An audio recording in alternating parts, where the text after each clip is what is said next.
Grace, grace, God's grace, grace that will pardon and cleanse within. As we continue on with our series, Count It All Joy, this week we're going to talk about blessed is the man who remains steadfast under trial. James 1:12. Steadfastness, what is it? In one instance, it says here, count it all joy, my brothers, when you meet trials of various kinds, for you know that the testing of your faith produces steadfastness.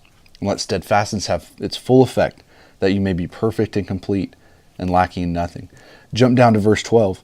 Blessed is the man who remains steadfast under trial, for when he has stood the test, he will receive the crown of life, which God has promised to those who love him.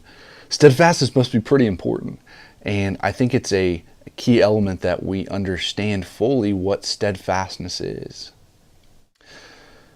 One of the major points to steadfastness is this piece of community, this piece of belonging, being committed to one another.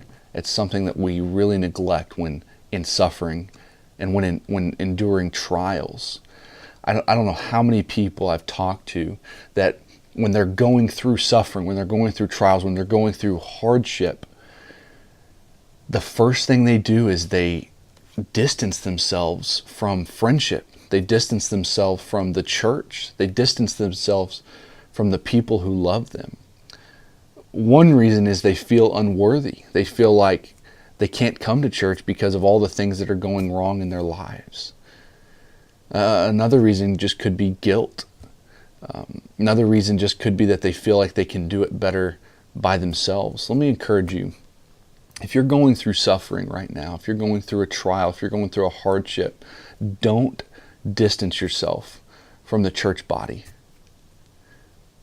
One of the major points of a church is that we love on each other, that we bear one another's burdens, that we walk through this suffering together. That's a huge thing. That's a huge thing that we're called to do, and a responsibility that we're called as Christians to do. That's a hard thing for people to understand. That's why we take church membership here at Grace so seriously, because not only is the church committed to the people, but the people are committed to the church body. Church not meaning the building, church meaning the people inside of that church building that meet, the fellowship of believers, and that everyone is committed to one another. And that's what we want to emphasize as part of our membership.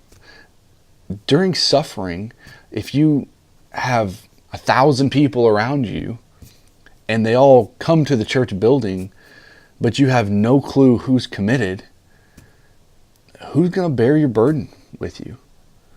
Who's going to suffer with you? Who's going to walk that journey with you?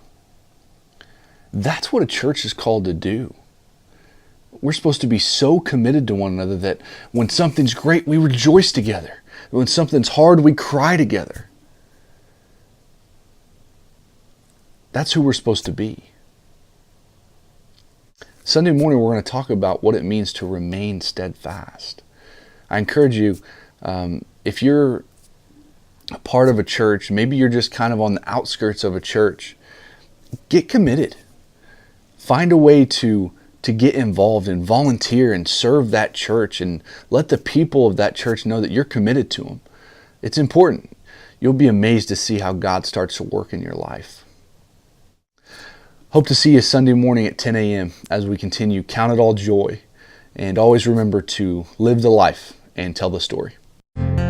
Grace, grace, God's grace, grace that is greater than all our sin.